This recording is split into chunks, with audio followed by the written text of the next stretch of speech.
बहुत बढ़िया रिवीजन करके आना होगा, पिछला पता रहेगा तो अगला आप अच्छे से पता कर पाओगे। आगे बढ़े।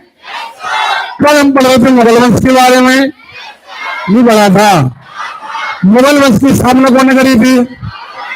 आवाज नहीं आ रही है। करी थी। अब बाबर ने सबसे पहले युद्ध कौन सा लड़ा था?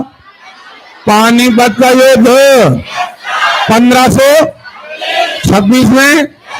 कौन कौन के बीच? इब्राहिम लोधी हो। फिर 1527 में युद्ध हुआ काय का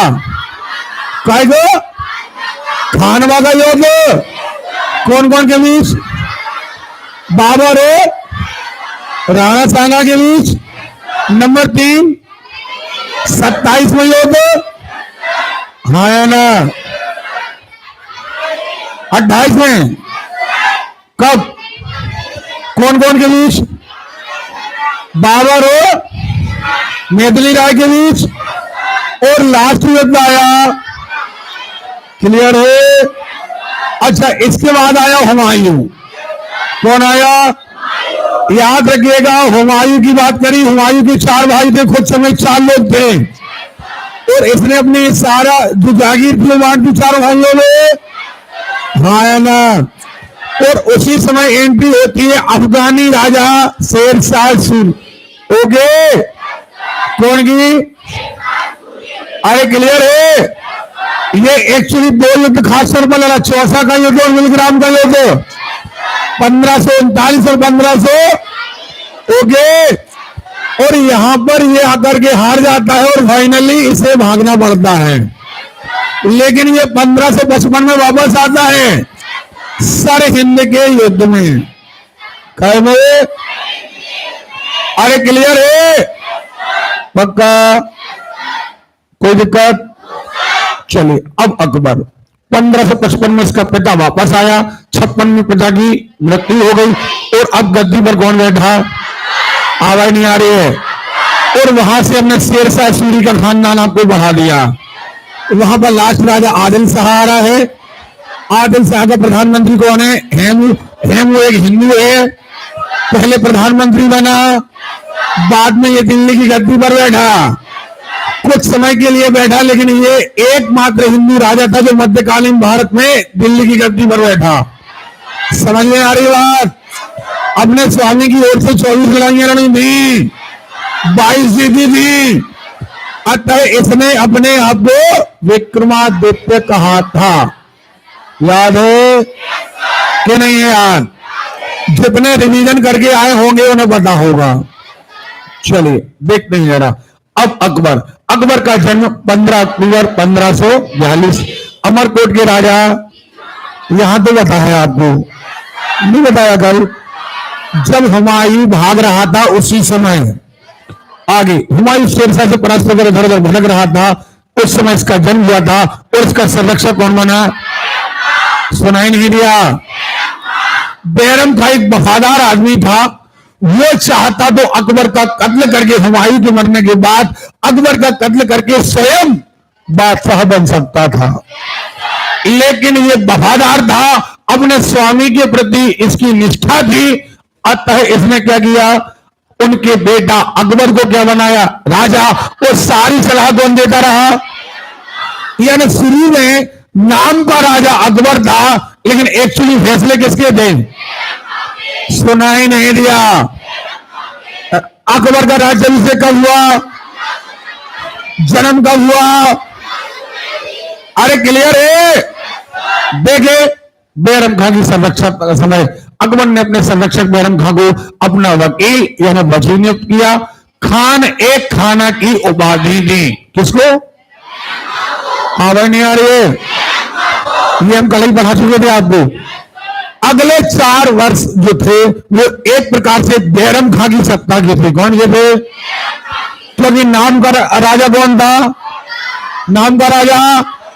ओके, नहीं आ रही बात नहीं आ रही है? और एक्चुअली शासन किसका है? बैरम खां। ओके, देखें, अकबर की प्रारंभिक कठिनाइयों का हल निकालने और भारत के मुगल साम्राज्य की सुरक्षा स्थापित करने का श्रेय बहरम कहाँ को है? बहरम का पर्सिया वंश का रहने वाला था। उस अब ये नाम वगैरह आपको कोई याद रखने की आवश्यकता नहीं है। अकबर के कुछ महत्वपूर्ण कार्य ये इंपॉर्टेंट है। अकबर को महान सम्राट क्यों कहा जाता है, इसके पीछे तर्क देखिए जरा। पहली बात तो ये कट्टर मुसलमान नहीं था, अतः इसने अपने जीवन काल में मात्र राजनीतिक युद्ध तो किए, यानी राजनीति के तहत किसी राज्य से युद्ध किए, लेकिन धार्मिक तौर पर इसने युद्ध है ना। और ये चाहता था कि हिंदू और मुस्लिम एक दूसरे से रिश्तेदारी कर लें, अतः दोनों एक कुल के बन जाएं। अतः इसने नीति अपनाई सुलह ए कुल। सुलह माने एक दो कुल में क्या हो जाए? एकता। सुन रहे हो? अतः इसने अपने राज्य की नीति क्या अपनाई? सुलह ए कुल की नीति। ओके। इसने दास प्रथा का अंत किया 1500। आवाज नहीं आ रही है? हरम दल से मुक्त होना, पहले ये हरम दल के अंडर में था। सुन रहे हो? अब ये कब मुक्त हो गया? 1500। तीर्थ यात्रा पर कर समाप्ति कर दी इसने 1500। क्लियर है? देखो जरा, इसका राज्याभिषेक कब हुआ? 1500। शुरू के 4 साल 56 से 7। सुन रहे हो? ये तो कौन के अंडर में रहा? आवाज नहीं आ रही है? जब इसने स्वयं निर्णय लेना शुरू किया तो इसने दास प्रथा का अंत किया।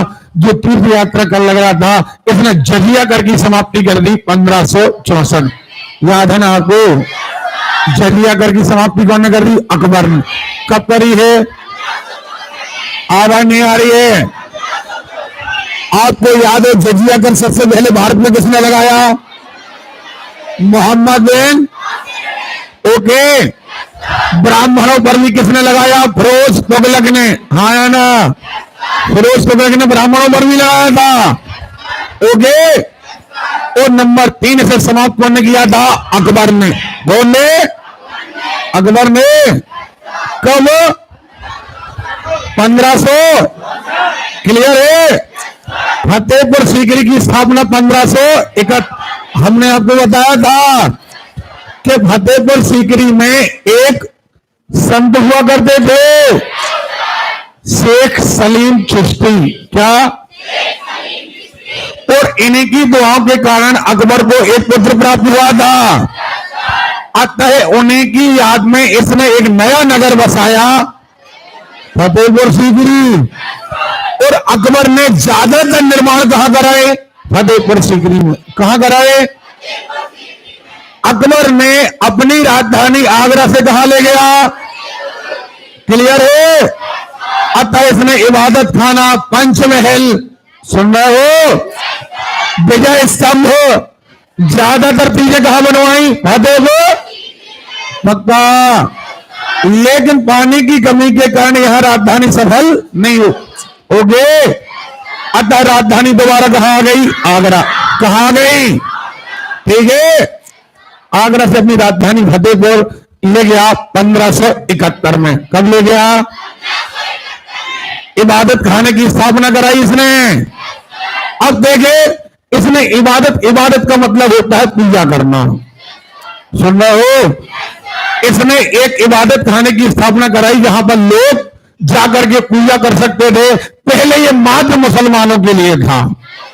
तो 1575 में इसका निर्माण हुआ, लेकिन 78 आते आते इसने सभी लोगों के लिए इसके दरवाजे खोल दिए, यानी हिंदू भी जा सकते थे वो। हाँ या ना? समझ में आ रही बात? हिंदू भी जा सकते थे वो। पक्का। 78 में इबादत खाना, ये इबादत खाना कहां है? फतेहपुर सीकरी। कहां है? बनवाया कौन ने है? अकबर। कौन ने? इसे अकबर ने बनवाया है। चलिए आगे बढ़ते हैं। देखें, मजहर की स्थापना। अभी मजहर था क्या? जैसे आप बात करते हैं मजहर, तो मजहर की बात जब आती है, मजहर एक प्रकार से एक कानून है। सुन रहे हो? इसने एक कानून बनाया जो हिंदू मुस्लिम एकता का था और वो लागू करा दिया। उसे कहा गया क्या? मजहर। कोई दिक्कत नहीं। हाँ, दीन ए इलाही धर्म, इसमें क्या कहा कि एक तरफ लोग हिंदू धर्म मान रहे हैं, एक तरफ मुसलमान धर्म मान रहे हैं, क्यों ना हम दोनों से मिलकर के एक धर्म बनाएं। सुन रहे हो? अतः इसने एक नया धर्म चलाया। क्या आवाज नहीं आ रही है? अरे क्लियर है? दीन इलाही धर्म कब चलाया? 1542। Very very most important question कि दीन इलाही धर्म किसने चलाया? कौन ने? कब चलाया? अरे क्लियर है? इलाही सम्मत शुरू किया 1583 में, राजधानी को लाहौर में, आज सही तौर पर लाहौर, हालांकि कुछ ज्यादा याद करने लायक नहीं है। दीन इलाही धर्म चलाया 1500। अब इसका पुरोहित बना कौन? अबुल फजल। कौन बना? आवाज नहीं आ रही है? मुख्य पुजारी कहें, पुरोहित कहें, ठीक है? कौन बना? पक्का? हिंदुओं में मात्र बीरबल, जिसका नाम था महेश दास। क्या नाम था? पक्का? ये सबसे पहले इसने ज्वाइन किया दीन इलाही धर्म। दीक्षा के लिए दिन कौन सा बना?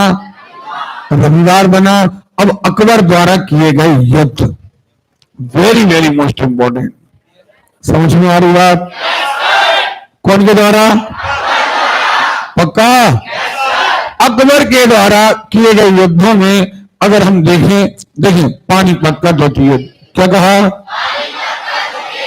अब देखिए, ध्यान रखिए, इसके पिता यानी हुमायूं सत्ता गंवा चुके थे, जबकि दादाजी यानी कौन?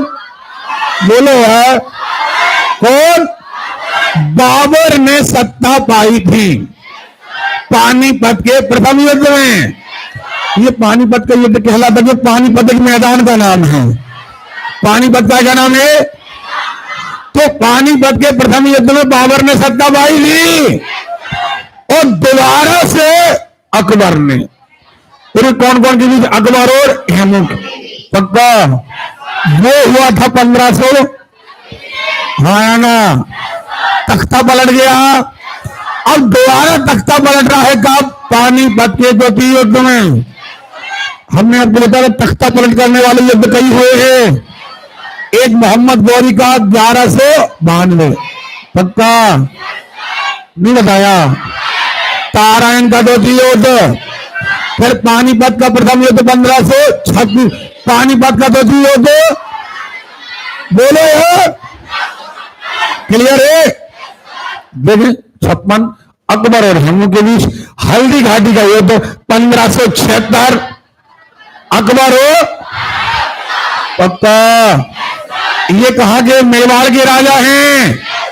और मेवाड़ आपको याद हो, बाबर ने 2 राज्यों के बारे में कहा था, एक विजयनगर साम्राज्य और एक सारा भारत। जितने राजा थे सबने मुगल शासकों के आधिपत्य स्वीकार कर लिया, सबने इन्हें बॉस मान लिया, लेकिन मेवाड़ इन्हें बॉस मानने तैयार। क्लियर है? देखे 1576 मध्य प्रदेश से संबंधित अकबर की मालवा विजय, असीरगढ़ विजय। अकबर ने बुलंद दरवाजा, फतेहपुर सीकरी के निर्माण, गुजरात। अब फतेह एक बुलंद दरवाजा, इसे विजय स्तंभ भी कहते हैं। बुलंद दरवाजा या कहें विजय स्तंभ। ओके? कहां बनवाया? ओके? काहे की याद में? गुजरात विजय की याद में। अकबर के काल को हिंदी साहित्य का स्वर्ण काल कहते हैं, क्योंकि अकबर के समय सबसे ज्यादा कवि हुए। अच्छा, एक बात और है, अकबर का साम्राज्य फैलेगा तो अकबर के समय में अब थोड़ा सा रेस्ट मिलेगा तो साहित्य बनेगा। इसका बेटा आएगा जहांगीर, वो चित्रकला का बड़ा धनी है, तो उसे कहेंगे चित्रकला का स्वर्ण युग। क्या कहेंगे? उसका बेटा आएगा शाहजहां, उसे बिल्डिंग बनवाने का बहुत शौक है, इसलिए वो बनेगा स्थापत्य कला का स्वर्ण युग। जबकि गुप्त काल को कहा गया है इतिहास का स्वर्ण युग। क्या? ओवरऑल पूरे इतिहास में सबसे ज्यादा जनता सुखी कब रही? गुप्त काल। कब रही? विज्ञान भी आगे बढ़ा, साहित्य भी बढ़ा। सुन रहे हो? तो वहां अपना अलग बढ़ा था। तो देखें यहां पर हिंदी साहित्य का स्वर्ण काल कहा गया। अब पानीपत के युद्ध की बात हो रही है, ये कहानी आपको पता है? नहीं पता है? एक तरफ से अकबर आ रहा है 1556, 1500 जैसे ही गद्दी पर राज्याभिषेक हुआ, हाँ ना, इसके पिता को किसने भगा दिया था? शेरशाह, हाँ ना। और शेरशाह सूरी के आगे आने वाला हेमू। दिल्ली पर कौन बैठा है? दिल्ली और आगरा पर कौन बैठा है? हेमू बैठा है। अब इधर से काबुल से अब हुमायूं के बाद कौन आ गया? अकबर। कौन आ गया? अब अकबर प्रवेश कर रहा है। किससे युद्ध होना है? 1556 में। दोनों में युद्ध होगा, भयंकर युद्ध होगा। हेमू की आंख में तीर लगने के कारण हेमू पराजित हो जाएगा और अंततः सत्ता कौन के हाथ में आ जाएगी? पक्का अकबर नाम मात्र के लिए युद्ध जीतेगा। एक्चुअली युद्ध हुआ किसके साथ है? बैरम खां के साथ। किसके साथ? क्योंकि इस समय तो नाम का राजा है अकबर। नहीं आ रही बात समझे? ठीक है, तो देखो ये पूरी कहानी हम आपको पढ़ा चुकी है, इसमें कोई दिक्कत नहीं है और पूरी कहानी आपको पता है। नहीं पता? पानीपत के प्रथम युद्ध के पहले कुछ लोगों ने उसे अकबर से कहा कि तुम कहां लौट जाओ, नहीं तो मारे जाओगे। तो बैरम खान ने कुछ लोगों के सर काट दिए। क्यों? क्योंकि वो सलाह दे रहे थे कि तुम घर आओ। चलो ये कहानी क्लियर हो गई और ये पूरी कहानी। अब बैरम खान का पतन क्या हुआ? अब देखिए इतिहास से कुछ सीख लीजिए। बैरम खां वो व्यक्ति है जिसने भारत में एक्चुअली मुगल वंश को दोबारा स्थापित किया। अकबर तो नाम का था, एक्चुअली युद्ध कौन लड़ रहा है? कौन है? और 4 साल तो अकबर एक बच्चा था, अतः वो बिल्कुल सब सह सुनता रहा। कौन की? बैरम खां की। धीरे धीरे धीरे अकबर क्या हो गया? बड़ा हो गया और अपने निर्णय स्वयं लेने लगा। लेकिन बैरम खां की आदत नहीं बनी रही कि अकबर किसकी बात माने, हाँ ना। अतः बैरम खां और अकबर के बीच कुछ टकराव आने लगे। और दूसरी बात, जो दरबारी लोग थे और मंत्री थे वो बैरम खां से चिढ़ने लगे कि यार एक ही आदमी की चलती है, दूसरा कोई आदमी बीच में बोल नहीं सकता। चिढ़ने लगे, अतः अकबर के कान भरने लगे।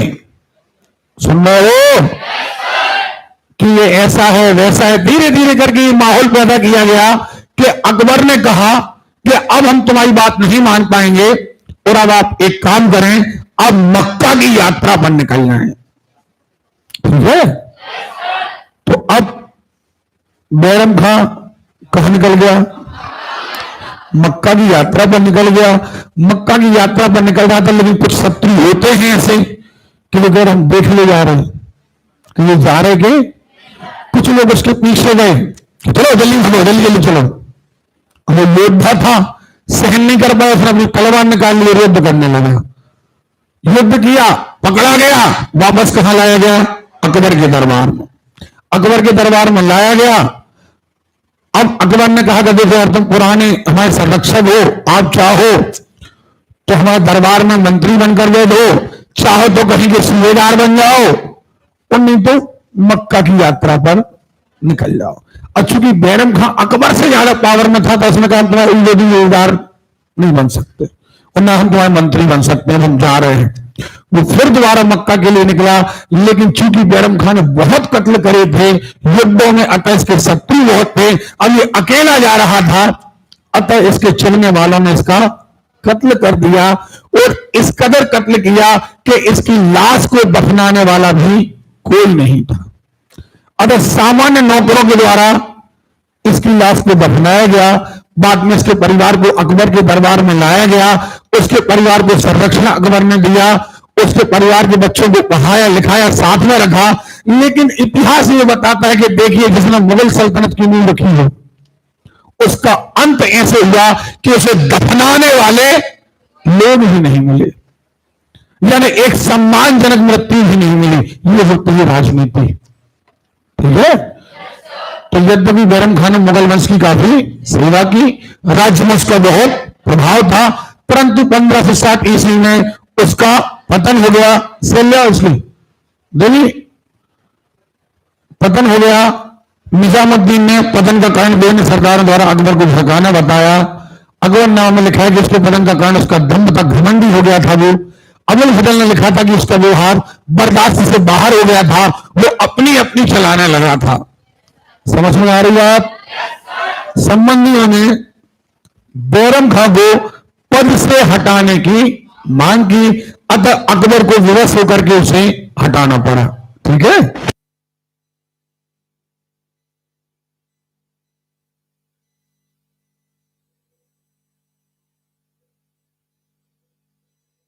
लगा कि राज्य के हम बहुत रहे हैं, वहां के लोग हमें भगाने आ रहे हैं। तो देखें पूरी कहानी।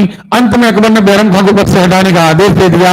बैरम खां ने बादशाह की आज्ञा का पालन किया और मक्का जाने को तैयार हो गया। वो धीरे धीरे पंजाब की ओर चल गया, जहां वह सम्मत अपना खजाना रखा हुआ था, वहां से खजाना लेकर के उसे मक्का जाना था। लेकिन इसके विरोधियों को संतोष नहीं हुआ और वो उसका पीछा करने लगे। अकबर ने बैरम खां के शत्रु मुल्ला पीर मोहम्मद को एक सेना के साथ उसे भारत से शीघ्र निकालने के लिए भेजा। देखो, जैसे अकबर को उसने पाला, वो अकबर कह रहा है जाओ देख के आओ, जो दिल्ली भाग गए नहीं। देखो, बैरम खान ने से अपना अपमान समझा और उसने मुगल सेना का विरोध करने का निश्चय किया। तिलवाड़ा नामक स्थान पर वो भी बैरम खान की पराजय हुई और उसने आत्मसमर्पण कर दिया। उसे अकबर के सामने लाया गया। अकबर ने उसका सम्मान से स्वागत किया और उसके सामने 3 प्रस्ताव रखे कि वो चाहे तो सूबेदार बन जाए, चाहे तो मंत्रिमंडल में बैठे, वो चाहे तो मक्का चला जाए। फिर वही बात, बादशाह की व्यक्तिगत सलाहकार के रूप में बैरम खान को किसी भी मूल्य पद पर बैठने के लिए तैयार नहीं था, मक्का जाने का निर्णय किया। परंतु बैरम खान मक्का न पहुंच सका। क्यों? गुजरात में अफगानों के एक दल ने उस पर अचानक आक्रमण कर दिया। मुबारक खान नामक एक व्यक्ति ने, जिसके पिता को बैरम खान ने मछलीवाड़ा के युद्ध में कत्ल किया था, उसे मार डाला। बैरम खान के परिवार को कड़ी कठिनाई से दयनीय स्थिति में अहमदाबाद पहुंचाया जा सका। अकबर ने उसको दरबार में बुला लिया।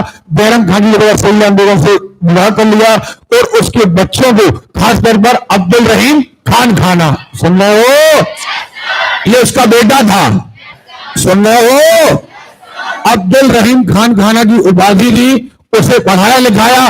बाद में यही आदमी शिक्षक बना, किसका? इसके अकबर के बेटे का। अकबर का बेटा कौन था? आवाज नहीं आ रही है? ओके, चलिए, बाद में यही लड़का अपनी योग्यता के कारण खान खाना की पद पर पहुंचा। बैरम खान के पतन और मृत्यु की कहानी इतनी दुखद है कि जिसने मुगल वंश की जड़ों को मजबूत किया हो, उसका एक आम व्यक्तियों द्वारा कत्ल किया जाना और उसे दफनाने के लिए लोग तक न मिलना, ठीक है। चलिए, अब सीधी बात गोंडवाना देखिए जरा। अकबर ने मध्य प्रदेश का एक भाग गोंडवाना, बोल रहे हैं लोग, पक्का? अब गोंडवाना मध्य प्रदेश के भाग में है। यहां का शासक है वीर नारायण। कौन है? आवाज नहीं आ रही है? कौन है? लेकिन ये अवयस्क है। अब इसकी मां दुर्गावती, कौन? सुन रहे हो? एक्चुअली शासन संभालती है और ये चंदेल वंश, चंदेल समझ गया ना, कहां? खजुराहो। उस वंश की रानी है ये, उस वंश की बेटी है। विवाह कहां हुआ है? गोंडवाना में, पक्का? और ये शासन संभालती है। नाम का राजा कौन है? वीर नारायण। कौन है? आवाज नहीं आ रही है? ओके, वीर नारायण राज्य कर रहा है। अकबर का साम्राज्य विस्तार चल रहा है। अकबर चाहता है कि ये रानी भी हमारे अंडर में राज्य करे। लेकिन इसने अकबर का शासन स्वीकार नहीं किया। अतः अकबर ने अपना एक सेनापति आसफ खां, कौन, आवाज नहीं आ रही है, आसफ खां को गोलवाना पर आक्रमण करने के लिए भेजा। भयंकर युद्ध हुआ, सुन रहे हो, भयंकर युद्ध हुआ। रानी दुर्गावती पराजित होने के पहले ही इसने अपने ही कटार से आत्महत्या कर ली और वीरगति को प्राप्त हुई। अतः कहा जाता है कि अकबर कितना ही बड़ा सम्राट क्यों ना रहा हो, लेकिन एक स्त्री पर विजय प्राप्त नहीं कर पाया। इस कथन के कारण कहा जाता है कि अकबर कितना ही बड़ा सम्राट क्यों ना रहा हो, लेकिन एक स्त्री, एक महिला पर विजय प्राप्त नहीं कर पाया। तो गोलवाना पर आक्रमण किया था आसफ खान ने। कौन ने? आवाज नहीं आ रही है? तो क्या आपको ये गोलवाना ये समझ में आ गया? चलिए, साम्राज्यवादी में अच्छा कई बार प्रश्न आता है कि आखिर अकबर ने गोलवाना पर आक्रमण क्यों किया? तो सीधा था कि उसे राज्य चाहिए था, इसके अलावा कोई और उद्देश्य। ओके, चलिए आगे बढ़ते हैं। मेवाड़, अब देखिए जरा, मेवाड़ राजस्थान का एक एरिया जहां पर राजपूताना वंश में सिसोदिया वंश, कौन सा वंश? अरे क्लियर है, सिसोदिया वंश राज कर रहा है, सुन रहे हो। और इस समय अकबर के आसपास राणा उदय सिंह राज कर रहे हैं। और मेवाड़ के लोगों ने, मेवाड़ के राजाओं ने मुगल वंश के आधिपत्य को स्वीकार करने से मना कर दिया। पक्का? अब अकबर के रिश्तेदार हैं मानसिंह, ये भी राजपूत हैं। इनने बार बार भेजा कि अब राणा उदय सिंह को ले लो कि हमारे अंडर में हमारे आधिपत्य स्वीकार करें, लेकिन मेवाड़ के राजाओं ने मना कर दिया कि हम आपका आधिपत्य स्वीकार नहीं कर सकते। अतः अकबर ने मान सिंह के अंडर में एक सेना भेजी। कौन पर आक्रमण करने? कौन पर? अब मेन बात क्या है, जहां हम कहते हैं ना कि मुसलमानों ने हिंदुओं पर आक्रमण किया, एक्चुअली मुसलमानों की ओर से कौन है? मान सिंह। कौन है? और मान सिंह कौन पर आक्रमण कर रहे हैं? मेवाड़ पर। काय पर? आप हमारी बात समझ रहे हैं? तो यहां पर राजनीति है, यहां धर्म और जाति का कोई मतलब नहीं है। देखें, मेवाड़ के शासकों ने निरंतर मुगल सत्ता का विरोध किया। राणा सांगा की मृत्यु के बाद मेवाड़ के सम्मान में थोड़ी बहुत कमी आई, लेकिन ये शक्ति दोबारा से सिसोदिया वंश उस समय तक सम्मानित हो गया और धीरे धीरे करके जो उदय सिंह राजा बनी, तो इनने ये सम्मान और शक्ति दोबारा प्राप्त कर ली। राणा सांगा का युद्ध बाबर से हुआ था? नहीं हुआ था? अरे हुआ था। अब राणा सांगा का युद्ध हुआ था बाबर से, और उनका बेटा कौन? उदय सिंह का युद्ध किससे हो रहा? अकबर से। ओके, सहयोग दिया, अकबर के आधिपत्य को स्वीकार करने से इनकार कर दिया।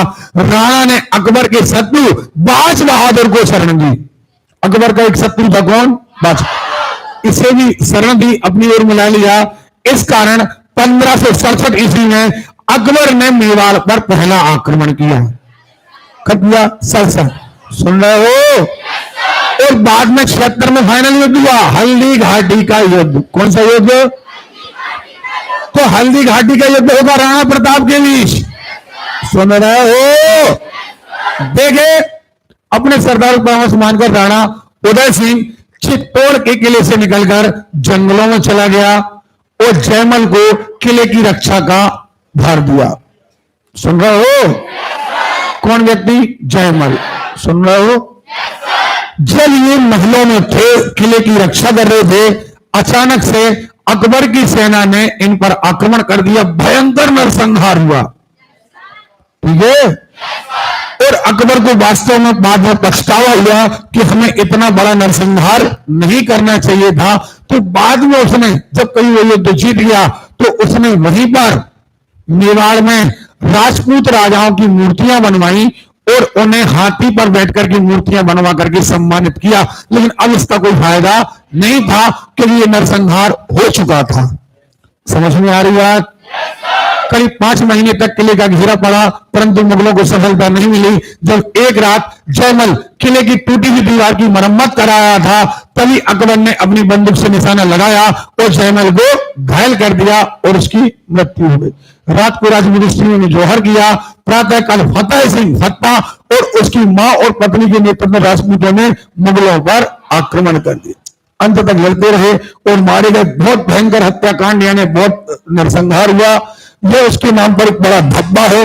अकबर ने ज्यादातर कोशिश करी कि अपने जीवन काल में हत्याएं ना करना पड़े, लेकिन चूंकि ये राजनीतिक युद्ध था, अतः अकबर के ना चाहते हुए भी बहुत बड़ा नरसंहार हुआ। हाँ ना?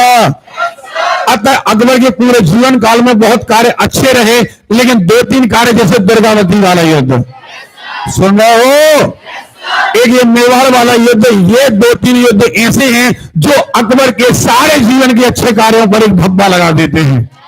समझ में आ रही है? बोर तो नहीं हो रहे आप लोग? तो मेवाड़ का युद्ध आपको समझ में आ रहा है? देखिए, जयमल फतेह सिंह की हाथी पर बैठी मूर्तियां बनवाई। आसफ खां को किलेदार बनाकर अकबर आगरा चला गया।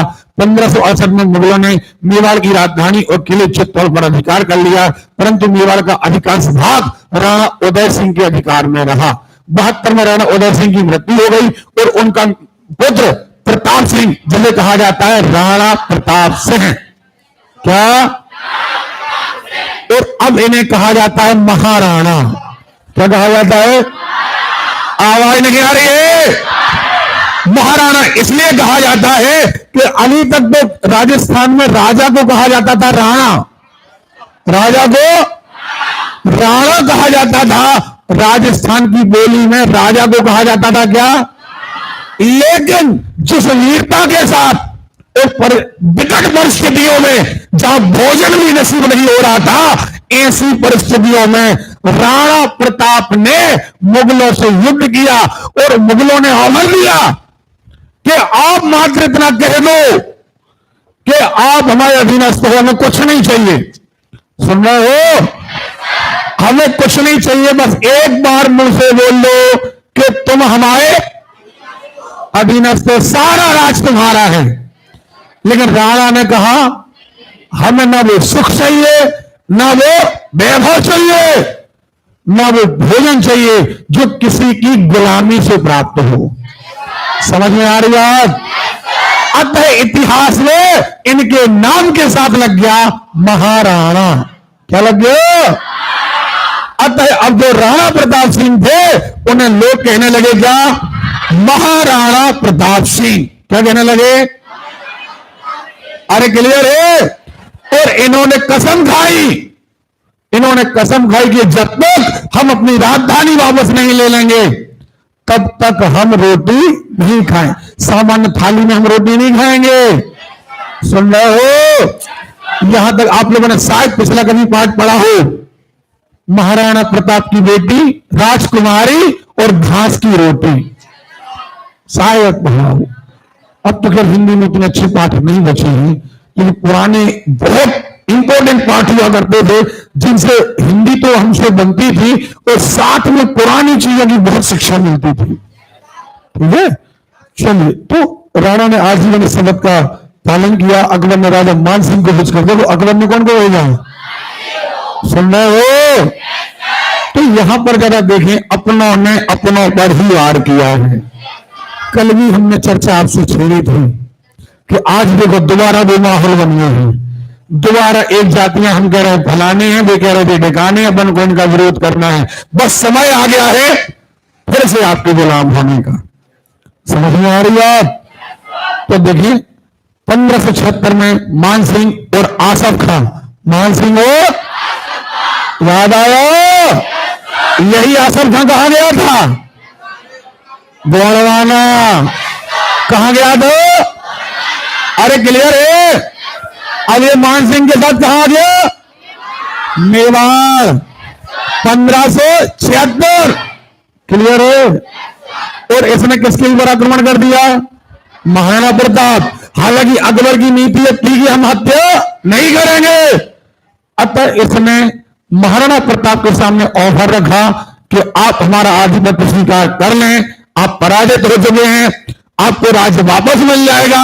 लेकिन उन्होंने कहा कि नहीं, वो राज्य ही हमें नहीं चाहिए, ठीक है, लेकिन आपकी गुलामी हम स्वीकार नहीं करेंगे।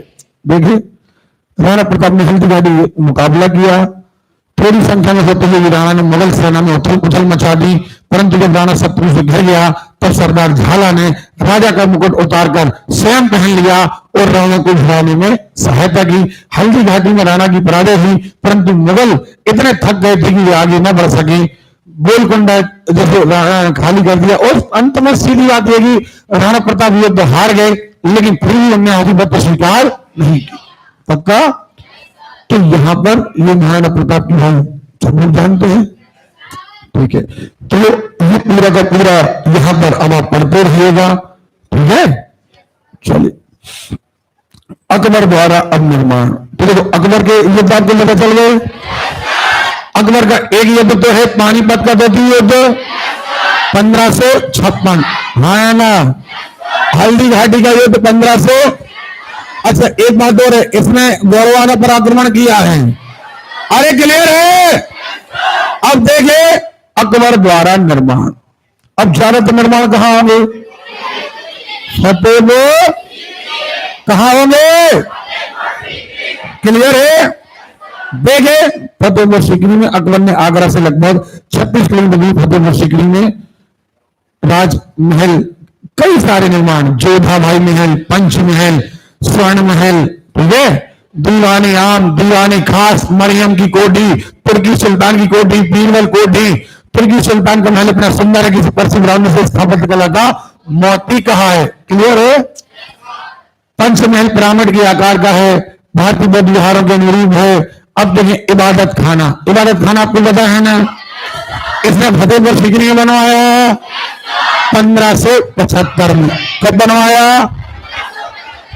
तो 1578 आते आते इसने सभी धर्मों के लिए खोल दिया। नहीं पता है अभी बड़ा था क्या नहीं बड़ा था?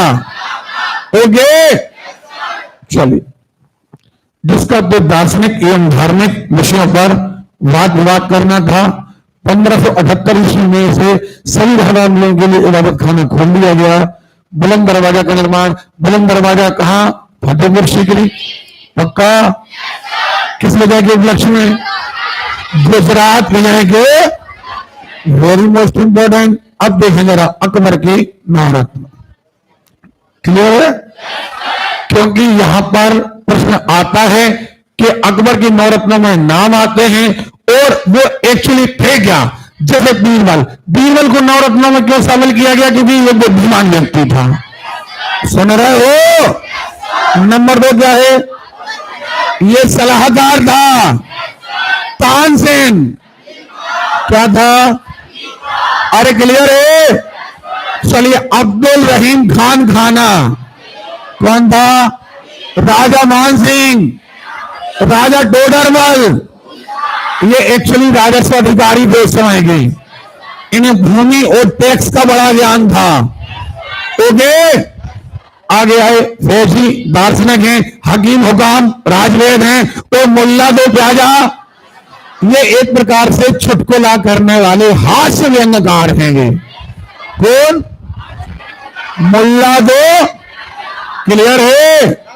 अब देखिए बीरबल के बारे में खूब पढ़ा अपन ने, नवरत्नों में से बुद्धिमान थे और कालपी के ब्राह्मण परिवार में इनका जन्म हुआ था। बचपन का नाम क्या था? महेश था। अबुल फजल, ये हम आपको भी बता चुके, ठीक है। शॉर्ट में लिस्ट बड़ी है ना बनने। राजा टोडरमल, अच्छा राजा टोडरमल के बारे में हमने आपको बताया कि पहले ये, अरे शेरशाह सूरी, शेरशाह के दरबार में थे और जैसे ही अकबर युद्ध जीता तो ये अकबर के दरबार में आ गए। चलिए चलिए ये आप पढ़ते रहिएगा। अकबर पर सर्वाधिक प्रभाव हिंदू धर्म का पड़ा।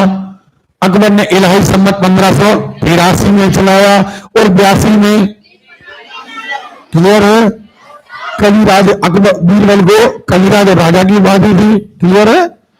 चलो, अकबर की सेवा में आने के पहले टोडरमल शेर शाह सूरी के दरबार में था। अकबर की भूमि संबंधी सुधार टोडरमल थे, ठीक है।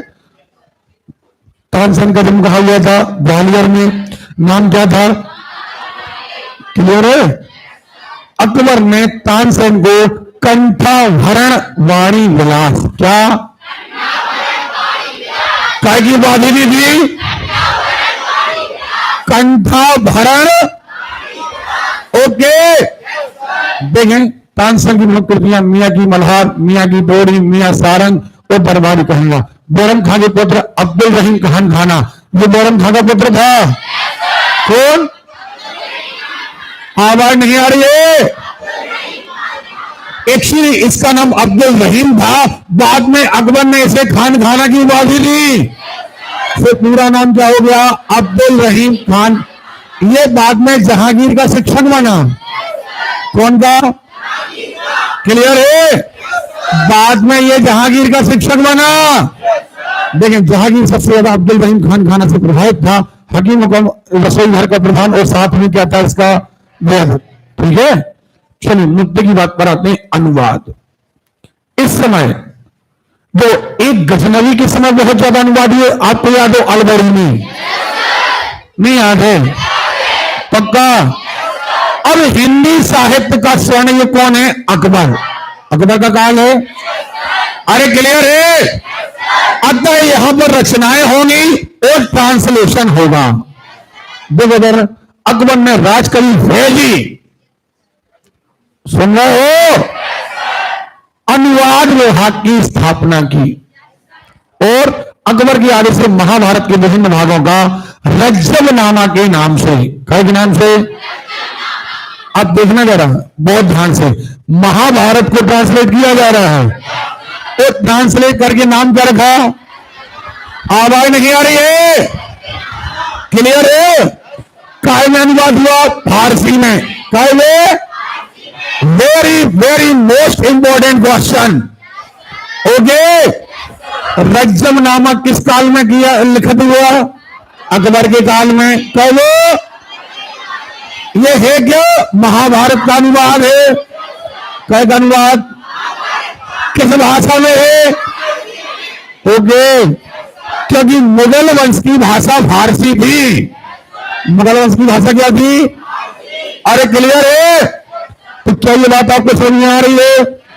ट्रांसलेट कौन कौन ने किया, नकीब खान बंदायोनी हो। ओके, चलिए यहां देखिए,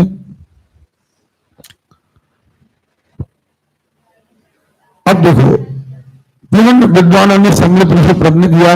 बंदाई ने रामायण का ट्रांसलेट किया, फौजी ने लीलावती एक भैया गणित की किताब है, नहीं आ रही समझ में, गणित की किताब का नाम क्या है, लीलावती, सुन रहे हो, इसका ट्रांसलेशन किया।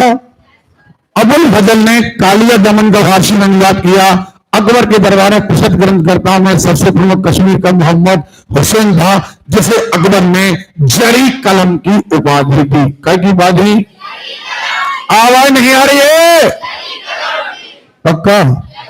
अब देखेंगे अकबर द्वारा दी गई उपाधियां, वेरी वेरी मोस्ट इंपॉर्टेंट, क्योंकि अकबर ने केवल मुसलमानों को उपाधि नहीं दी, बल्कि ये हिंदुओं को भी महत्व देता था।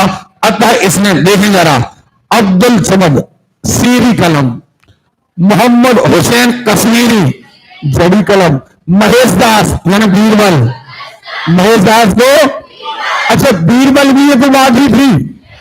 बीरबल क्या थी, एक्चुअली इसका नाम क्या था, महेश दास, क्या था, जबकि तानसेन का नाम था राम तंगू पांडे। क्या नाम था, अरे क्लियर है। तो जबकि बीरबल का नाम क्या था, महेश दास, क्या नाम था, आवाज नहीं आ रही है। और इसे बीरबल की उपाधि दी गई, कविराज की उपाधि दी गई और नरहरि की उपाधि दी गई। कई उपाधि, आवाज नहीं आ रही है, क्लियर है। चलिए, तानसेन कंठाभरण वाणी विलास। हरिविजय सूरी, हरिविजय सूरी कौन है, ये जैनों के गुरु हैं, जैनों के एक संत हैं, नाम क्या है, आवाज नहीं आ रही है, अरे क्लियर है? इन्हें अकबर ने कहा जगत गुरु। क्या कहा? किसे कहा? आवाज नहीं आ रही है। चलिए, हरी यूनिवर्सिटी एक जैन साधी था जो अकबर के दरबार में कुछ वर्ष रहा और जगत गुरु की उपाधि दी। मुगल वंश में एक नया विद्वान जिन जंगसूरी भी रहते थे, जिन्हें युग प्रधान की उपाधि दी गई। क्लियर है? मजहरनामा के बारे में हम आपको बता चुके हैं कि एक कानून था। क्लियर है? चलो, अकबर का शासनकाल और अंग्रेज सुनिए, वेरी मोस्ट इंपॉर्टेंट। हमने आपको बताया कि अंग्रेज आना तो शुरू हो गए थे अकबर के समय, लेकिन उस समय ना तो ये राजनीति बनकर आए, सुन रहे हो, और ना कंपनी की ओर से आए। समझ में आ रही बात? जब भारत में अंग्रेजों का शासन था, उसी समय इंग्लैंड में महारानी एलिजाबेथ, कौन? महारानी, अरे क्लियर है, का शासन चल रहा था। अब दिसंबर 1600 में ईस्ट इंडिया कंपनी की स्थापना के समय इंग्लैंड की रानी थी एलिजाबेथ। भारत में उस समय अकबर का शासनकाल था और एलिजाबेथ के लगभग समकालीन था। मुगल कालीन विद्वान अबुल फजल ने अमेरिका की खोज का उल्लेख किया है, यानी उस समय भारत के लोगों को अमेरिका के बारे में पता था। समझ में आ रही बात?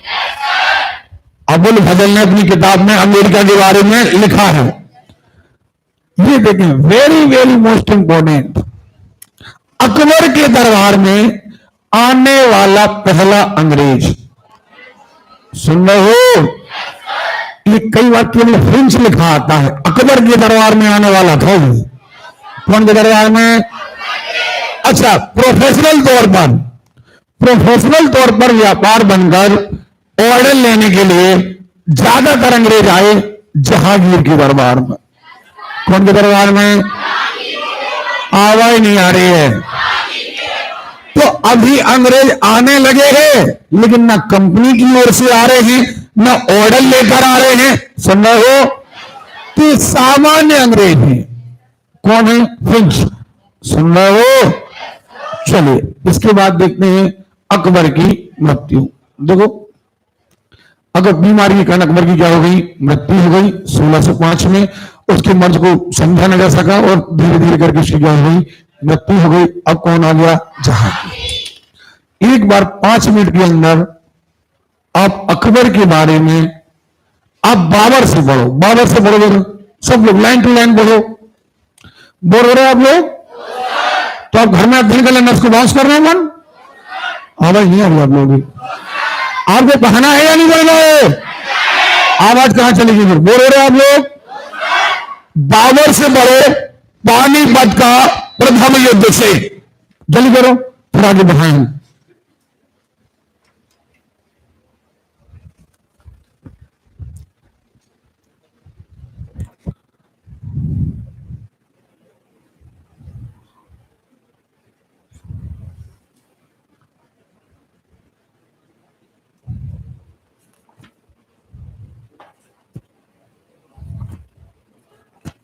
जल्दी करना हो।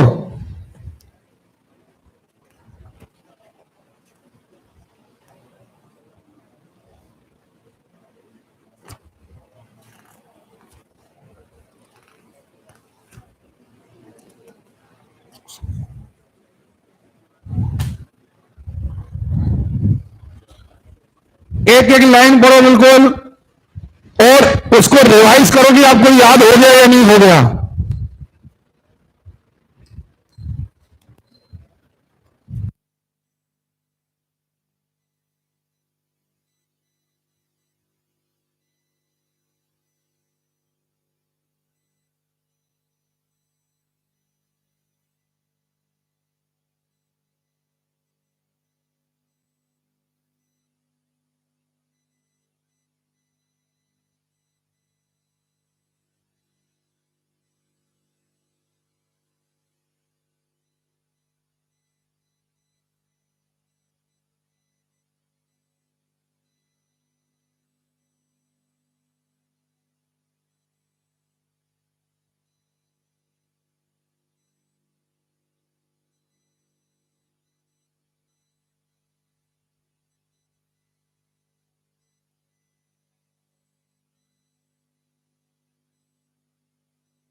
चाय बोलो फिर आ रहे। ठीक नहीं निकल जाओ आप।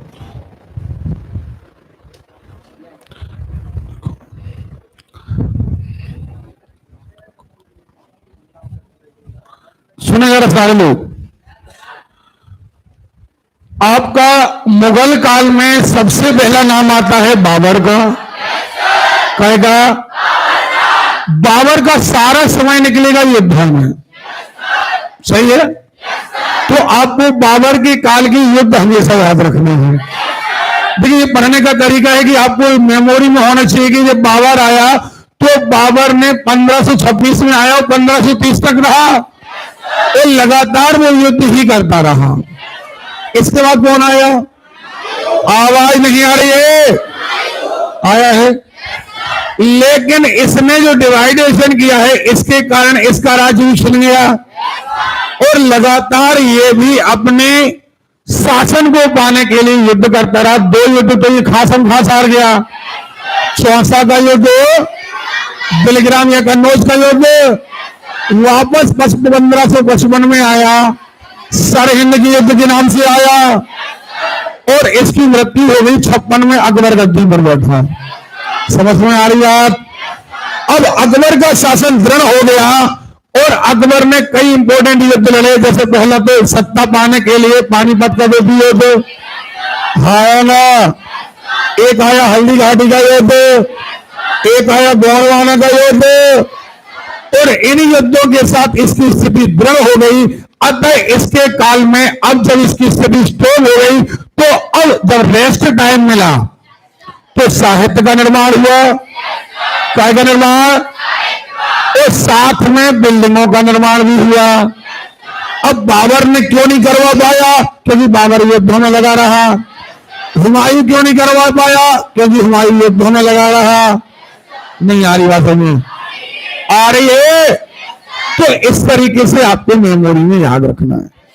अब इसका बेटा कौन आया? जहांगीर। सुनाई नहीं दिया? अब देखिए, अकबर के रिश्ते, अब जहांगीर, अकबर की बहुत शादियां हुई थी, सुन रहे हो, जिनमें से एक राजा मानसिंह के परिवार से थी। तो उसका बेटा था जहांगीर। कौन था? तो अब बहुत सारी पत्नियां थी, उनके बेटे थे। अब कोशिश ये हो रही थी कि हर खानदान का व्यक्ति चाहता था हमारा भांजा, हमारा नाती शासक बन जाए। समझ में आ रही बात? उसी समय बुंदेलखंड भी, अकबर के समय से बुंदेलखंड, सुन रहे हो, भी एक राज्य था जो अकबर से जुड़ा हुआ था। क्लियर है? हाँ या ना? और अकबर के दरबार में ही बुंदेलखंड के राजा बैठा करते थे। जहांगीर के बारे में सुने, जहांगीर एक भोग विलासी टाइप का राजा था, हालांकि थोड़ा सा स्ट्रॉन्ग भी था, लेकिन इसका कई बार लोगों ने लाभ उठाना चाहा कि इसे आपदस्थ कर दें और अकबर के किसी दूसरे बेटे को राजा बना दिया जाए। और यह प्रयास मानसिंह ने भी किया, कई और लोगों ने किया, लेकिन बाद में सब लोग दब गए और फाइनली गद्दी किसके हाथ में आ गई? जहांगीर के बारे में सबसे इंपॉर्टेंट बात 2 हैं। एक, ये चित्रकला का बड़ा प्रेमी था। क्या आवाज नहीं आ रही है? अतः इसके काल को चित्रकला का स्वर्ण युग कहा जाता है। पक्का? क्लियर है? और दूसरा इंपॉर्टेंट बात यह है, जो सबसे ज्यादा इंपॉर्टेंट है, वो ये है कि इसके खासम खास 2 पुत्र थे। एक का नाम था खुसरो और एक का नाम था खुर्रम। क्लियर है? इस खुसरो को बचपन में ही लोगों ने भड़का दिया कि तुम बादशाह बन जाओ। अब फिर वही बात राजनीति है। तो इसने अपने पिता के विरुद्ध ही युद्ध करना शुरू कर दिया। एक आध 2 बार पिता ने क्षमा कर दिया, एक बार क्षमा किया, अगली बार फिर उपद्रव किया, कैद में डाल दिया, धोखे से वहां से फिर भाग गया। फिर इसने षड्यंत्र रचा कि अब पिताजी की करा दी जाए हत्या। अब इसका बेटा कौन? खुर्रम। खुर्रम ने तुरंत पिताजी को खबर दी कि खुसरो के आदमी तुम्हें कत्ल करना चाहते हैं, सावधान रहना। इसने पता लगाया, बात क्या निकली? सच निकली। तो इसमें जहांगीर ने अपने इस पुत्र को अंधा करा दिया, अंधा करा दिया और कैद करा दिया। समझ में आ रही है? जब ये युद्ध कर रहा था तो अब हमने अपने पास सिख धर्म कहां से चल रहा है ना? अभी भले हमने पढ़ा ना हो, सिखों के गुरुओं ने, हम बाद में पढ़ेंगे, इनको आसरा दिया। किसको? खुसरो। किसको? अतः जहांगीर सिखों के विरुद्ध हो गया। किसकी सहायता के कारण? आवाज नहीं आ रही है? सहायता के कारण। तो एक पहली बार जहांगीर के काल में सिखों से टकराव हुआ। अदरवाइज बाबर का कभी नहीं हुआ, हुमायूं का नहीं हुआ, और अकबर तो सभी धर्मों को लेकर चलता था। अतः इसने सिखों को उल्टा दान दिया। सुन रहे हो? अकबर ने क्या दिया? दान। ओके, लेकिन पहली बार टकराव कब हुआ? आवाज नहीं आ रही है? पहली बार टकराव कब हुआ? जहांगीर। लेकिन काय के कारण? सुन रहे हो? अब कौन बचा है? खुर्रम। कौन बचा है? और खुर्रम का भाई हो चुका है अंधा। लेकिन खुर्रम को यह पता है कि भविष्य में इसे बिल्कुल कंप्लीटली मारना ही पड़ेगा। अतः एक युद्ध पर जब जहांगीर और खुर्रम दोनों एक साथ जा रहे थे तो इसने कहा पिताजी ने कि इसको ले चलो साथ में। तब जहांगीर बहुत पसंद करता था किसको? खुर्रम को। उसने कहा हाँ ले चलो, कोई दिक्कत नहीं, चलो डाल लो गाड़ी में, रथ में ले चलो। इसकी प्लानिंग ये थी कि युद्ध होगा और इसे ये अंधा इसको बीच में बंद धकेल देंगे, इसलिए कत्ल हो जाएगा। और ये इसने किया भी। जैसे युद्ध चालू हुआ इसने इसको धकेल दिया। इसका क्या हो गया? कत्ल हो गया। फाइनल हो गया अब कि अब हम ही हैं। नहीं आ रही सब में?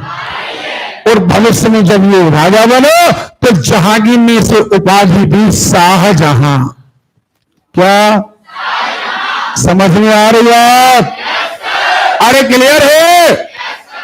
तो बाकी सारी कहानियां इसके साथ जुड़ी हैं, लेकिन मुद्दे की बात जो जहांगीर से जुड़ी है वो दो बातें। एक, सबसे पहला कि जहांगीर का सिखों से युद्ध हुआ। सुन रहे हो? पहला। और नंबर दो, इसका एक पुत्र इसके विरुद्ध बागी हो गया। नाम क्या था? खुसरो। हाँ नाम। और इसका बेटा कौन? हाँ नाम। इसके आगे भी यही हुआ। यह भी बड़ा आराम पसंद था शाहजहां, युद्ध करना नहीं था, क्योंकि दादाजी अकबर इतना बड़ा साम्राज्य छोड़ गए थे कि चारों तरफ इन्हीं का साम्राज्य था, तो पैसा आ रहा था। सो इनने कहा कि चलो चारों तरफ याद में बिल्डिंग बनवाओ, दिल्ली में बिल्डिंग बनवाओ, आगरा में बनवाओ। सो स्थापत्य कला के बहुत बड़े राजा कहलाए हैं। स्थापत्य कला का स्वर्ण युग। सुन रहे हो? अब इसके भी 4 संतानें थी, प्रमुख 4 संतानें, बाकी तो थी लेकिन मेन 4 थे। सुन रहे हो? उनमें से एक कौन था? औरंगजेब। कौन था? शाहजहां नहीं चाहता था कि औरंगजेब शासन में। क्लियर है? इसका एक बेटा था दारा शिकोह। कौन था? वो अकबर की भांति व्यवहारिक था, हिंदू और मुसलमानों को लेकर चलता था। लेकिन अब शासन कौन करना चाहता था? कौन? अतः इसने मौका मिलते ही अपने पिता को कैद करा दिया। कारण क्या बताओ? कारण ये बताया कि पिताजी अगर तुम बाहर रहे और तो खर्चा करते रहे तो हम तो बर्बाद हो गए, इसलिए तुम्हारा भीतर जाना ही कैद करा दिया। दारा सिकोह को एक युद्ध में हराया और अपने भाई दारा सिकोह की गर्दन काट करके सारी दिल्ली में घुमाई। सुन रहे हो? अब प्रश्न ये उठता है क्यों घुमाई? ज्यादातर लोग दारा सिकोह को पसंद करते थे। किसको राजा बनाना चाहते थे? हाँ ना। लेकिन बन कौन गया था? औरंगजेब को यह डर था कि कहीं इसके समर्थक बागी ना हो जाए, हमारा विरोध ना कर दें, अतः इतना डर हम पैदा कर दें। ठीक है? तो डर पैदा करने के लिए इसने क्या किया? इसने दारा सिकोह की गर्दन गोली करके, क्लियर है? अब बाकी कहानियां इससे जुड़ी हैं।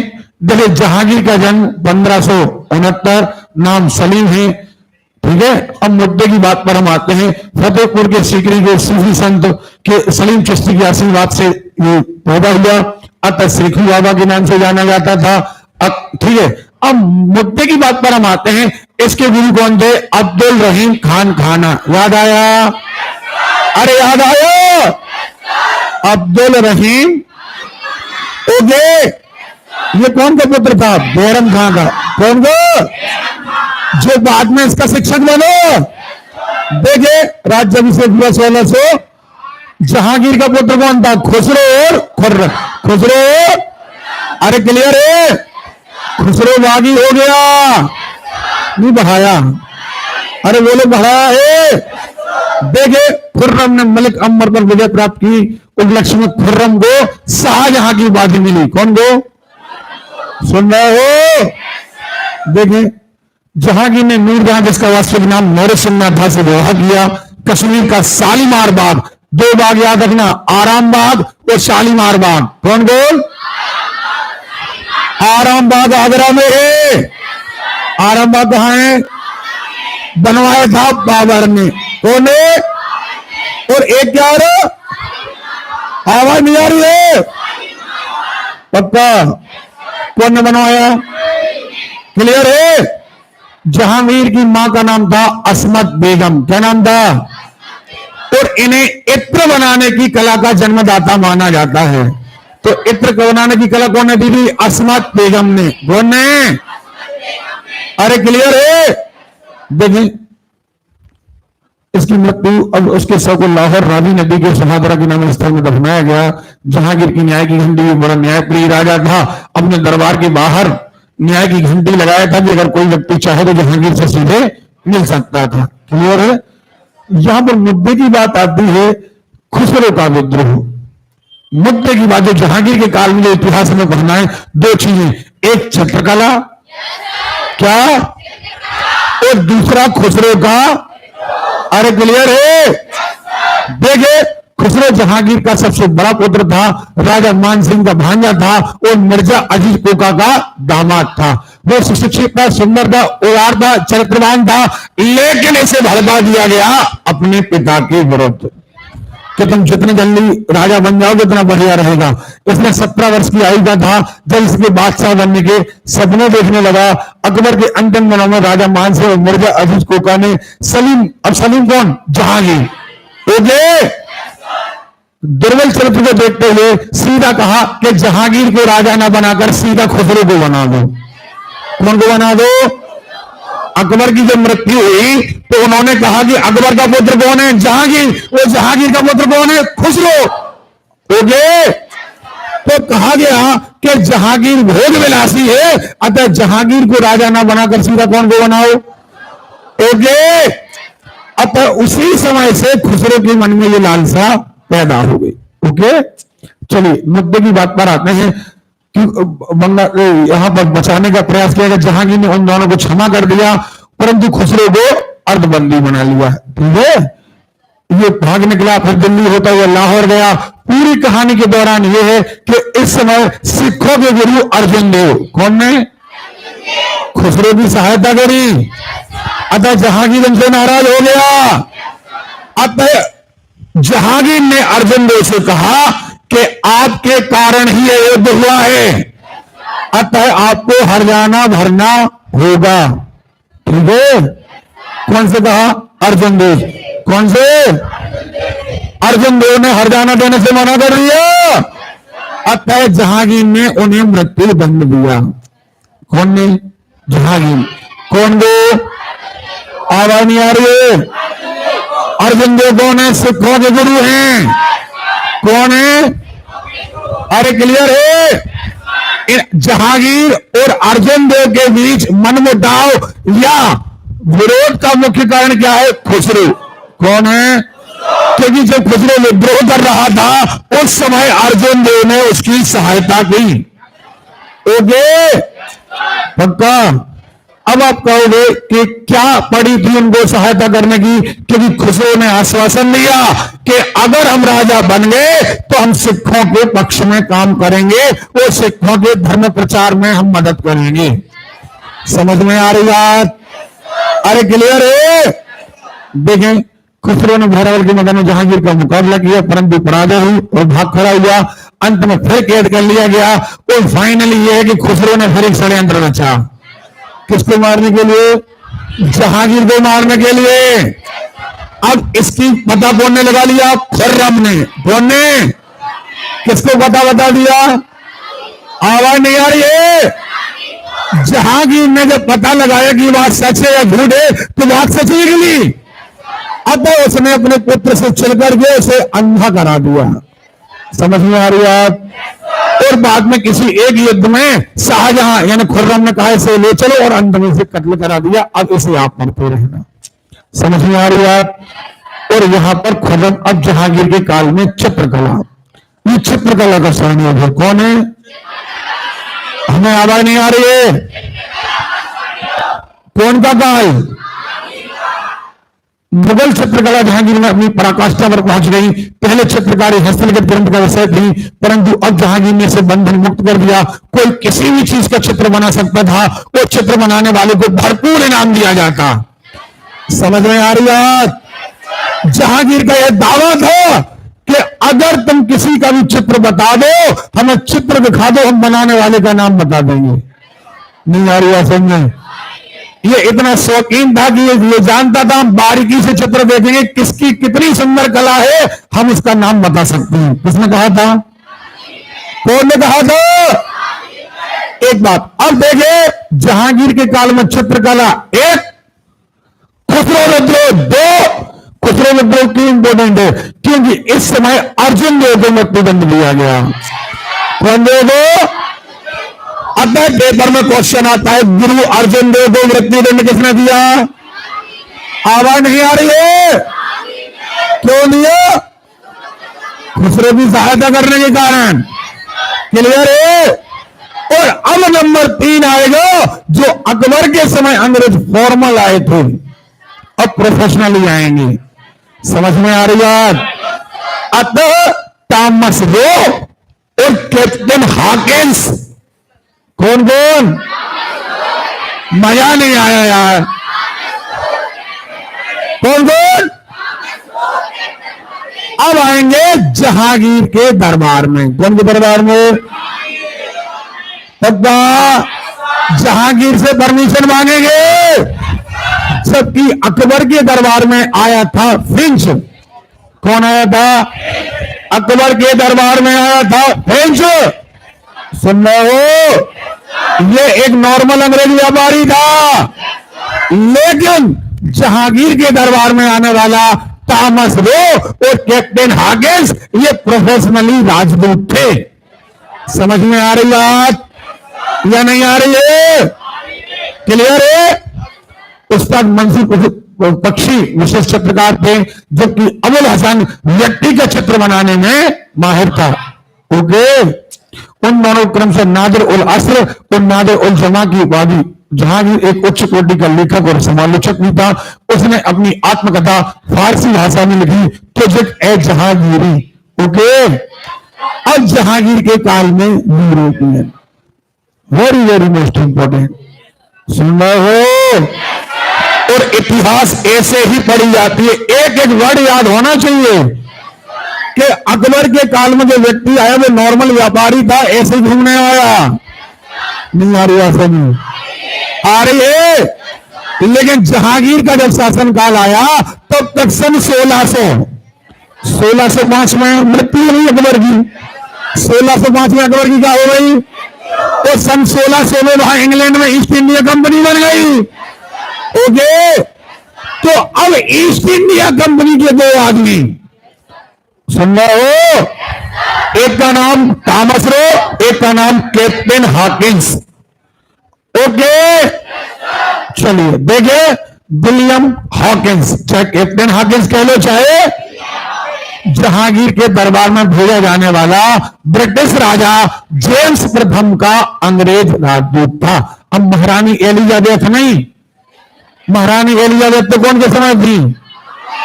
अब जहांगीर चल रहा है, कौन चल रहा है? क्लियर है? मुगल दरबार में वसत होने वाला पहला अंग्रेज था। जहांगीर ने कैप्टन हॉकिंस को इंग्लिश खान की उपाधि दी। क्या की उपाधि? आवाज नहीं आ रही है? अर्मीनिया की एक स्त्री से इसका विवाह करा दिया। जहांगीर के दरबार में आने वाले दूसरे शिष्टमंडल का नेतृत्व करता कौन था? Sir Thomas Roe. ओके, पहले कौन आया? कैप्टन हॉकिंस, विलियम हॉकिंस या कैप्टन हॉकिंस? सुन रहे हो? तो नंबर 2 पर कौन आया? Thomas Roe. थॉमस रो या थॉमस रो? सुन रहे हो? आपको हमारी बात समझ में आ रही है? तो पहले नंबर हिंच आया है। कौन के दरबार में आया? बोलो, अकबर के दरबार में कौन आया? हिंच।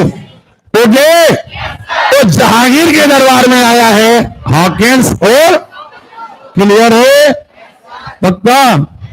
थॉमस रो को ब्रिटेन के राजा जेम्स प्रथम के राजदूत के रूप में भेजा गया। 1616 में अजमेर में जहांगीर के दरबार में उपस्थित हुआ। उसे बादशाह के साथ मांडू, अहमदाबाद, अजमेर जैसे निजी स्थान बनाने का अवसर मिला। वह बादशाह के साथ शिकार खेलने भी गया और वह आगरा में कई वर्षों तक रहा। ठीक है, चलिए अब देखिए, पीटर मंडी ब्रिटेन का यात्री था जो शाहजहां, अब आगे शाहजहां के दरबार में आएंगे। ठीक है, चलिए इनको आप पढ़ते रहिएगा। बुंदेलखंड का विद्रोह। अब बुंदेलखंड का विद्रोह देखो आप, देखें, बुंदेलखंड का विद्रोह होगा शाहजहां के काल में। कब होगा? अब जहांगीर का एक परम मित्र है वीर सिंह बुंदेला। कौन है? आवाज नहीं आ रही है? वीर सिंह बुंदेला राज कर रहा है कहां? बुंदेलखंड। पक्का? कौन का परम मित्र है? जहांगीर का परम मित्र है। अतः जहांगीर के कहने पर ही एक समय अबुल फजल की हत्या वीर सिंह बुंदेला ने कराई। कौन ने कराई? आवाज नहीं आ रही है? कौन की? अबुल फजल। क्यों? क्योंकि जहांगीर जो था भोग विलासी था, लापरवाह था और इसकी शिकायत अकबर से कर दिया करता था। कौन? अबुल फजल। बोल रहा तो पापा से शिकायत कर दी कि हम क्या कर रहे हैं। उसने कहा ठीक है, तुम्हें देख रहे हैं। तो उसने अपने मित्र को खबर भिजवाई। कौन को? कि अबुल फजल वहां से निकलेगा और रास्ते में इसका कत्ल कर देना। तो अबुल फजल की हत्या करा दी। कौन ने? कौन के किसने पर? आवाज नहीं आ रही है? अतः दोस्ती और पक्की हो गई कि देखो तुम्हारे के लिए हमने मर्डर कर दो। समझ में आ रही है? अतः जब जहांगीर दरबार में बैठा तो उसने बड़े सम्मानित पद पर बिठाया कि नहीं? वीर सिंह बुंदेला को। अब वीर सिंह बुंदेला बैठे हैं यहां दरबार में और उनके बेटा जुझार सिंह राज कर रहे हैं। सुन रहे हो? लेकिन अब धीरे धीरे करके समय आ गया शाहजहां का। कौन का? आवाज नहीं आ रही है? अब हुआ क्या? बुंदेलखंड में जब जुझार सिंह का राज्य आया तो जुझार सिंह ने क्या किया कि जनता से अनाप शनाप टैक्स लेना शुरू किया। जनता परेशान होने लगी, टैक्स लेना शुरू कर दिया। पैसा बढ़ा, भूख और बढ़ी। इनने आक्रमण कर दिया गोंडवाना पर। अब उस समय बॉस कौन थे? शाहजहां। भारत के बॉस कौन थे? अब बॉस के पास शिकायत पहुंची कि भैया जो बिना काम का हमारे पर आक्रमण कर दिया इनने। उन्होंने कहा क्यों, तुमने किससे पूछकर आक्रमण किया? हम बॉस बैठे हैं, तुमने कैसे आक्रमण किया? अब एक काम करो, जितना नुकसान हुआ है उतना पैसा भरो। उनने देने से इनकार कर दिया। जैसे ही इनकार किया, शाहजहां ने आक्रमण कर दिया। सुन रहे हो? अतः बुंदेलखंड की जितनी रियासतें थी उन पर आक्रमण किया गया, मंदिर तोड़े गए और इस तरीके से बुंदेलखंड की रियासत समाप्त हो गई और एक नया युग वहां पर बुंदेलों की राजाओं की जगह अब आ गए महाराजा छत्रसाल। कौन आ गए? आवाज नहीं आ रही है? अरे क्लियर है? अतः बुंदेल वीर सिंह बुंदेला जहांगीर का कृपा पात्र था। अकबर के समय में इसी ने शहजादा सलीम यानी जहांगीर के सहारे पर अबुल फजल का कत्ल किया था। जहांगीर ने अपने समय में इसे उच्च पद सम्मान कर दिया। वीर सिंह की मृत्यु, जहांगीर की मृत्यु से 3 या 4 माह पूरे हो गई थी और उसका पुत्र जुझार सिंह, एक्चुअली नाम है जुझार सिंह, नाम क्या है? ओके, बुंदेलखंड पर राज कर रहा है। जुझार सिंह दरबार में था। दरबार में मैंने कहा आगरा में, सुन रहे हो? वहां पर बैठा है और उसका पुत्र विक्रमजीत सिंह वहां पर शासन देख रहा है। उसने अपनी प्रजा पर कठोरता की, बहुत धन एकत्रित कर लिया, धन एकत्रित कर लिया। अब यहां पर कौन आ गया? शाहजहां। कौन आ गया है? पैसा ज्यादा आया तो अब विक्रमजीत सिंह ने आक्रमण कर दिया। कौन? गोंडवाना पर। कहता अब दिक्कत यही कि शाहजहां ने कहा कि तुम्हें दंडित किया जाएगा, अदरवाइज इतना पैसा वापस करो। इनने मना कर दिया, करों की जांच करने की आज्ञा दी, जिससे संकेत होकर जुझार सिंह दरबार छोड़कर कहां भाग गया? ओके, उसने अपनी राजधानी ओरछा चला गया। राजधानी क्या है? ओरछा। गोंडवाना पर आक्रमण किया, उसकी राजधानी चौरागढ़ को जीत लिया और राजा प्रताप नारायण, उस समय राजा है प्रताप नारायण, अधीनस्थ राजा एक दूसरे पर युद्ध नहीं कर सकते थे बादशाह की आज्ञा के बिना। ओके, मुगलों की नीति के अनुसार अपराध था। प्रेमनगर के पुत्र ने शाहजहां के विरुद्ध रक्षा की प्रार्थना की। शाहजहां ने जुझार सिंह से मांग की कि गोंडवाना को 10 लाख रुपए बादशाह दे दे। क्लियर है? जुझार सिंह और विक्रमजीत सिंह ने देने से मना कर दिया। बुंदेलखंड अपनी जागीर में से गोंडवाना के बराबर की जागीर बादशाह को दे। जुझार सिंह ने इन शर्तों को मानने से इनकार कर दिया। शाहजहां ने औरंगजेब, अब औरंगजेब इस समय क्या है? उसका बेटा। सुन रहे हो? शाहजहां ने कहा कैसे? औरंगजेब से जाओ आक्रमण कर दो। कहां? तो वैसे ही औरंगजेब की सोच कैसी है? कट्टर मुसलमान। सुन रहे हो? उसे मौका मिल गया और उसने हमला कर दिया और इस तरीके से मुगलों ने ओरछा पर हमला कर दिया और इस तरीके से देखो इनके पुत्रों को बैठाया गया, भरत सिंह, देवी सिंह, लेकिन अब इनको जनता ने पसंद नहीं किया और इनके खानदान को उखाड़ देगा और अब एक नया राज्य आ गया, महाराजा छत्रसाल। सुन रहे हो? ओके, तो यहां से ये बुंदेलखंड का विद्रोह आपको पता होना चाहिए। ओके, चलिए इनसे छोटी छोटी बातें निकल करके आती हैं, ये अब आप पढ़ते रहिएगा। और अब यहां से आएगा शाहजहां। क्या होगा? शाहजहां के काल में बहुत ज्यादा चीजें इंपॉर्टेंट नहीं, सुन लीजिए, ज्यादातर चीजें हैं निर्माण। कहीं दिल्ली का लाल किला, कहीं मोती मस्जिद। सुन रहे हो?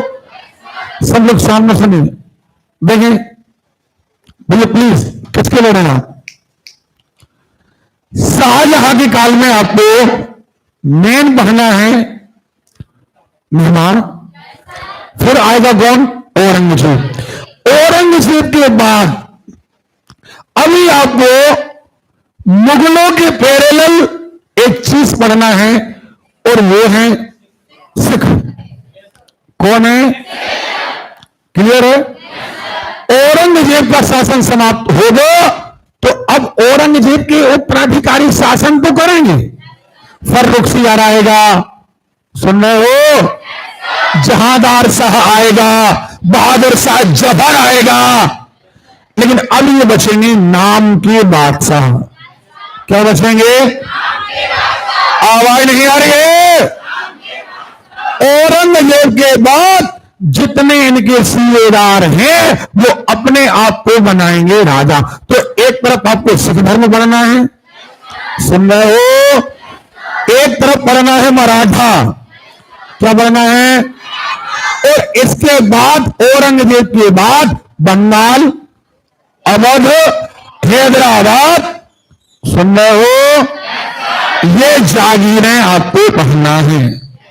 और इसके बाद फाइनली आ जाएगा अंग्रेजों का शासन, क्योंकि अंग्रेज आ चुके हैं, सुन रहे हो। इसके आगे पढ़ेंगे अपन कल। आज हम आपकी क्लास नहीं समाप्त कर रहे हैं, थोड़ा सा हमें काम से जाना है, ठीक है। तो कल हम इसी की आगे कहानी बढ़ाएंगे। सुन लीजिए, हो सकता है कल हम गलत ना बढ़ा पाए आपको, कल हम इसके आगे कहानी बढ़ाएंगे।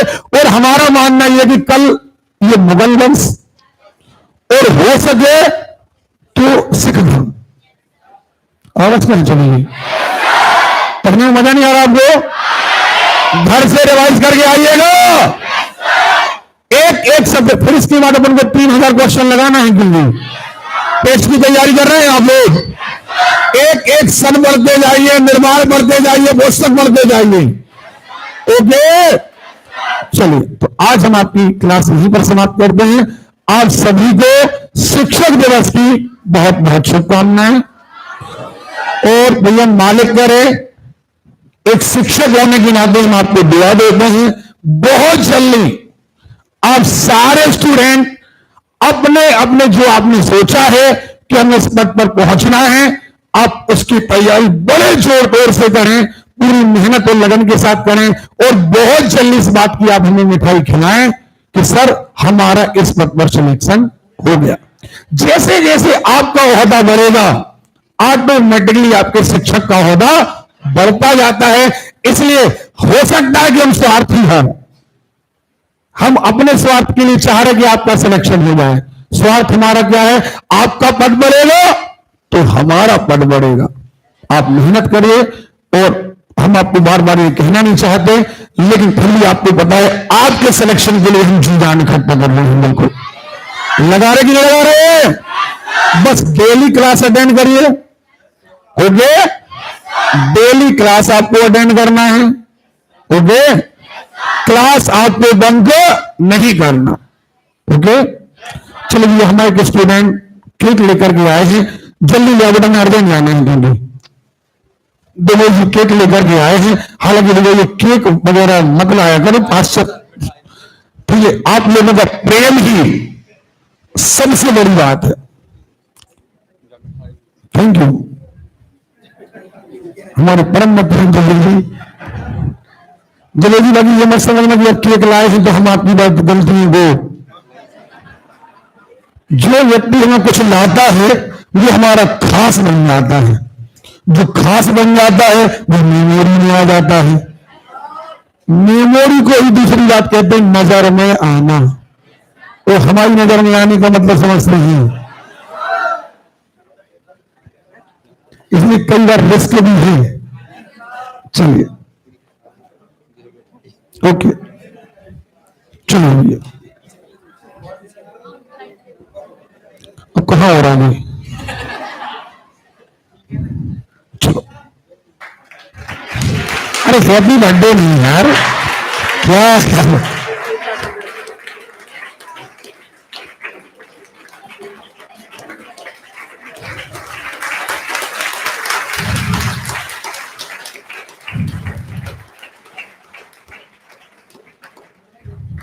लीजिए दीजिए, बहुत बहुत धन्यवाद।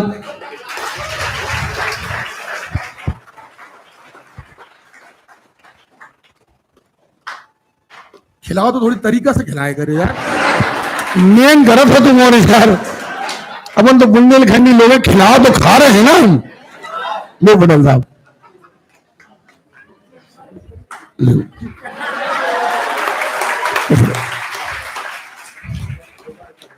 ये थैला लेते नहीं हमारे, चल पैक नहीं करो, सब बच्चों को काट के खिला दो। सब बच्चों को काट के नहीं, एक्चुअली केक को काट के खिला दो। एक्चुअली क्या यार, मुगल वंश तक पढ़ते पढ़ते काटना एकदम, आजकल तो सपने में भी कत्ल दिख रहे थे यार। चलिए, बहुत बहुत धन्यवाद भैया, मालिक करे। सुनिए, हम उस दिन मिठाई खाना सबसे ज्यादा पसंद करेंगे जिस दिन आप किसी मुकाम पर पहुंचेंगे। और आप विश्वास मानिए इस बात का, आपको जो डांट डपट चारों तरफ एक माहौल, एक स्ट्रॉन्ग माहौल क्रिएट किया जाता है, आप इस बात को ध्यान रखिए, अपने मस्तिष्क में बिठा लीजिए, आपसे हमारी कोई शत्रुता नहीं है। आपसे कोई दुश्मनी निकालना हमारा मूल उद्देश्य नहीं है। एक्चुअली आपकी गलतियों को, देखिए हिस्ट्री पढ़ना आप समझ रहे होंगे, एक गलती आपको बर्बाद कर सकती है, और अगर गलतियां एलिमिनेट कर दी जाएं तो आप दुनिया के सफल आदमी बन सकते हैं। तो आपको कहीं कोई डांट लगती है तो हमारा मूल उद्देश्य ये नहीं कि इस लड़के की बेइज्जती हो जाए, इस लड़की की बेइज्जती हो जाए। हमारा मूल उद्देश्य है कि हमारे बच्चों की गलतियां दूर हो जाएं और अगले बार वो ये गलतियां ना करें। तो फिर वही शुभकामनाएं, बहुत जल्दी आइए, मिठाई का डब्बा लेकर के आइए और खुशखबरी दीजिए कि सर हमारा सिलेक्शन हो गया। ओके,